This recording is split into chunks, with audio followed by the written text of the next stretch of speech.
السلام علیکم دوستو ساتھیوں، میں ہوں سمی ابراہیم اور آپ دیکھ رہے ہیں سمی ابراہیم یوٹیوب چینل۔ 24 اگست منڈے سن ہے 2020۔ آپ کو بتاتے ہیں کہ بھارت باوجود اس کے کہ اس نے فرانس سے بڑے جدید لڑاکا طیارے حاصل کیے ہیں، ریفائل، اور اسی طرح MiG-29 رشیا سے انہوں نے لیے ہیں، اور اس کے علاوہ میزائل ڈیفنس سسٹم بھی وہ لینے کی کوشش کر رہا ہے، لیکن جو ایئر فورس کی حالت ہے اس نے ایک پرابلم ان کے لیے کھڑا کر دی ہے۔ ان کے پاس رافیل پلین تو ہیں لیکن ان کو اڑانے کے لیے ٹرینڈ پائلٹس نہیں ہیں۔ ایک بہت بڑا ایشو انڈین ایئر فورس کا، وہ آج آپ کے ساتھ میں ڈسکس کروں گا۔ اگر ہم اپنی ایئر فورس کو دیکھتے ہیں تو ہمیں تو وہاں پر جو نوجوان ہیں، جو ہمارے پاکستانی پائلٹس یا پاکستانی فوجی، وہ ایک مشن ہے ان کی زندگی کا، ایک جذبے سے لڑتے ہیں، اور جب وہ اگر اللہ کو پیارے ہوتے ہیں تو ان کو شہادت کا درجہ ملتا ہے، شہید ہیں، اور وہ ہمارے مذہب میں ایک بہت ہائیسٹ ایک وہ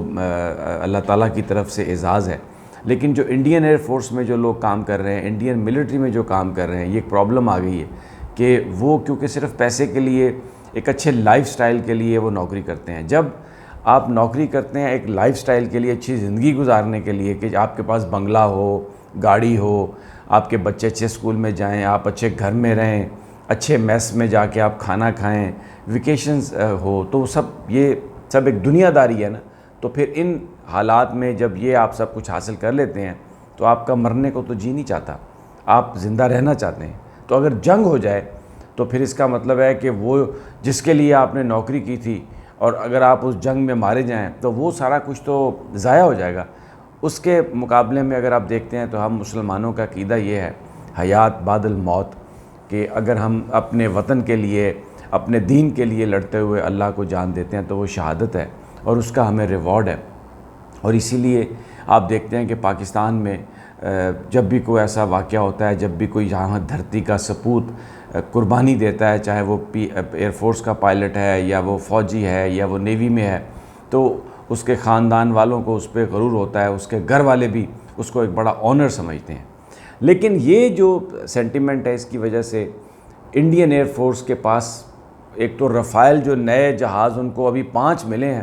جو امبالہ ایئرپورٹ پر ہیں، بیس پر ہیں، اور ان کی ابھی سیرمنی ہونی ہے باقاعدہ، جس میں مودی بھی ہوں گے۔ باقی پلین ملنے ہیں، ان کے پاس پائلٹ نہیں ہے اڑانے کے لیے، ٹرینڈ پائلٹ نہیں ہے۔ تو انہوں نے وہ جو رافیل ادھر لداخ پہ، میں نے اپنے پچھلی ویلاگ میں آپ کو بتایا تھا، ہماچل پردیش میں وہاں پر 2-3 انہوں نے اسٹیشن کیے ہیں، لیکن پائلٹس کا مسئلہ ہے۔ اور جو سٹیٹسٹکس آئے ہیں پچھلے 10 سال میں، تقریباً 900 پائلٹ ہیں انڈین ایئر فورس کے جنہوں نے ریزائن کیا ہے، اور ریزائن اس لیے کہ 20 سال کی سروس کے بعد جب وہ پینشن کے لیے کوالیفائی کرتے ہیں تو وہ ریزائن کر دیتے ہیں۔ اس میں آپ دیکھیں 2015 میں صرف 34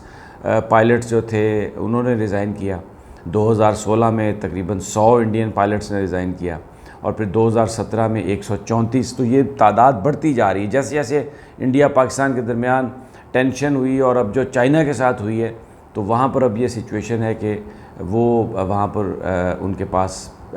رافیل پلین اڑانے کے لیے پائلٹس نہیں ہیں، ادروائز بھی ان کے پاس پائلٹس کی شارٹیج ہے۔ جو ٹوٹل ان کو جو پائلٹس چاہیے انڈین ایئر فورس کو، ان کی اگر ہم تعداد دیکھیں تو جو کمیشنڈ ہیں، یعنی جو سیٹس ہیں، ویکنسیز ہیں، وہ ہیں تقریباً 4300 کے لگ بھگ، لیکن ابھی ان کے پاس جو پائلٹس ہیں وہ ہیں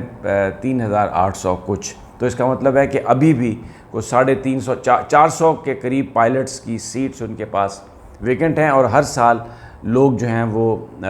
پائلٹس جو ہیں وہ اپنی ریٹائرمنٹ لے رہے ہیں اور وہ ریزائن کر رہے ہیں۔ تو ایک بڑی عجیب ان کی سچویشن ہے اس وقت۔ اگرچہ بہت مودی اور دوسرے لوگ بہت باتیں کر رہے ہیں، لیکن جو ایکچوئل پوزیشن ہے کہ ایون جو گراؤنڈ پہ جو انڈین ملٹری ہے وہ لڑنے کے لیے تیار نہیں ہے۔ اور بس ادھر پنجاب میں تو بہت بڑی ہزاروں کی تعداد میں جو سکھ ہیں انہوں نے فوج سے استعفیٰ دے دیا، اور بھارتی فوج میں جو خودکشیوں کا جو ٹرینڈ ہے وہ اس میں اضافہ ہوا ہے، اور لوگ کمپلینٹ کرتے ہیں وہاں پر کہ اگر وہ لمبی ڈیوٹی پہ جاتے ہیں اور ان کو چھٹیاں نہیں ملتی، اور خاص طور پر جب یہ لداخ میں چائنا نے قبضہ کیا اور وہاں پر 20 بھارتی فوجیوں کو مارا اور باقیوں کو کئیوں کو بہت مارا پیٹا اور ان کی ویڈیوز وائرل ہوئیں سوشل میڈیا پر. تو اس کے بعد جو ان کی فیملیز ہیں فوجیوں کی, انہوں نے بہت شدید احتجاج کیا اور بہت سارے جو فوج کے لوگ ہیں وہ ریزائن کرنا چاہتے ہیں. یہ تو ان کی ایک پوزیشن ہے. لیکن جو ایک اور جو امپورٹنٹ بات ہے وہ میں آپ کے ساتھ, وہ بھی اس کا بھی تعلق ملٹری سے ہے. یو اے ای اور اسرائیل کا جو ایگریمنٹ ہوا ہے, اس کے بعد اسرائیل جو ہے وہ F-35 جو پلینز ہیں جو امریکہ کے لیٹسٹ 5th جنریشن پلین ہے اور اسٹیلتھ ٹیکنالوجی ہے, یعنی ریڈار میں نظر نہیں آتے, یو اے ای ان کو لینا چاہتا ہے. لیکن وہ ابھی تک اگر کسی کو ملے ہیں تو وہ امریکہ نے جاپان کو دیے ہیں, وہ چائنا کے مقابلے کے لیے, اور دوسرا آسٹریلیا کے پاس ہیں وہ, اور اسرائیل کو دیے ہیں. اب حالانکہ یو اے ای نے اسرائیل کو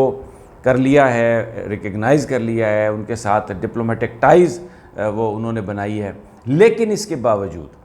اسرائیل جو ہے, جو تازہ ترین خبر آ رہی ہے کہ وہ اس بات کا مخالف ہے کہ یو اے ای کو F-35 پلینز دیے جائیں. اس کی وجہ کیا ہے؟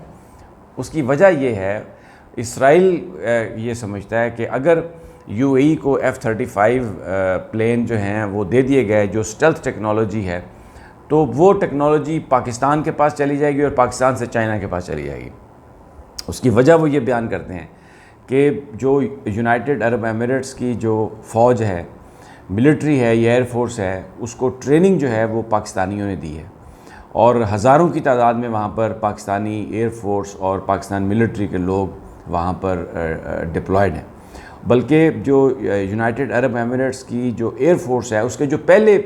4 چیف ہیں, جس میں غلام حیدر صاحب ہیں, جس میں جمال خان صاحب ہیں, شامل ہیں, وہ پاکستان سے ان کا تعلق ہے. وہ پاکستان ایئر فورس کے تھے جب یہاں سے وہ انہوں نے, تو وہ 4 جو ہیں وہ پہلے جو ایئر چیف تھے یو اے ای کے, وہ پاکستانی تھے. تو ابھی بھی جو وہاں پر بہت سارے لوگ جو ٹریننگ دے رہے ہیں وہ پاکستانی ہیں. تو اسرائیل یہ سمجھتا ہے کہ اگر یو اے ای کو یہ جہاز مل گئے تو اس کا مطلب ہے یہ ٹیکنالوجی, اس کو پاکستانی پائلٹ چھڑائیں گے, وہ ان کو ٹریننگ دیں گے یا ٹریننگ لیں گے, تو ان کی ایکسیس ہوگی تو وہ ٹیکنالوجی وہاں سے چلی جائے گی. اور اسرائیل اپنی جو سپیریئرٹی ہے اس خطے میں, مڈل ایسٹ میں, اس کو وہ قائم رکھنا چاہتا ہے. ابھی جو پریزیڈنٹ ٹرمپ کے جو داماد ہیں کشنر, جنہوں نے یہ ساری ڈیل کروائی ہے اور بہت زیادہ وہ اس میں متحرک تھے, انہوں نے یہ امید ظاہر کی ہے کہ جو اسرائیل کے ساتھ تعلقات قائم کیے ہیں یو اے ای نے, اس کے بعد امکان ہے اس بات کا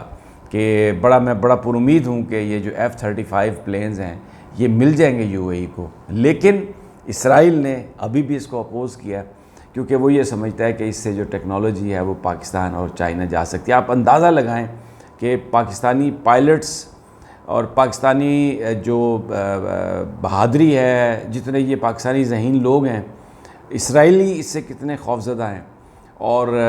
کس حد تک وہ سوچتے ہیں. اور ابھی ان کے ساتھ یو اے ای نے ہاتھ ملا لیا ہے, لیکن اس کے باوجود وہ جو F-35 ہیں ان کی وہ مخالفت کر رہے ہیں, اور ان کا یہ کہنا ہے کہ جناب یہ تو بالکل آپ ان کو نہ دیں. بہرحال یہ چیزیں جو ہیں وہ انفولڈ ہو رہی ہیں. الحمدللہ پاکستان کے پاس اگرچہ وسائل محدود ہیں, لیکن اس کے باوجود الحمدللہ جو جذبہ ایمانی ہے, جس طریقے سے پاکستان کی فورسز لڑنے کے لیے تیار ہیں, وہ آپ نے مظاہرہ فیبرری میں دیکھ ہی لیا تھا جب 2 جہاز انڈیا کے گرائے گئے تھے. ابھی نندن کو بھی پکڑا گیا تھا, ایک جہاز انڈین ٹیریٹری میں ہی گر گیا تھا جب فیبرری میں انہوں نے پاکستان گھسنے کی کوشش کی تھی, اور پھر گھبراہٹ میں, عجلت میں اپنا ہی ایک ہیلی کاپٹر مار گرایا جس میں ان کے اپنے 20-25 فوجی بھی مارے گئے تھے. تو الحمدللہ جذبہ ہے, قوم متحد ہے, فوج تیار ہے, لیکن دشمن جو ہے وہاں سے جو خبریں آ رہی ہیں, نہ ان کے پاس پائلٹ ہیں, جہاز آ گئے ہیں اڑانے کے لیے, پائلٹ نہیں ہیں, اور لوگ ریزائن کر رہے ہیں, اور یو اے ای کو اس خوف سے نہیں وہ دے رہا ہے باوجود اس کے کہ انہوں نے اسرائیل کو تسلیم کیا کہ کہیں یہ ٹیکنالوجی پاکستان کو نہ چلی جائے. دوستو اگلے اگلی ویڈیو تک اجازت دیجیے, انشاءاللہ جلدی ملاقات ہوگی. اللہ نے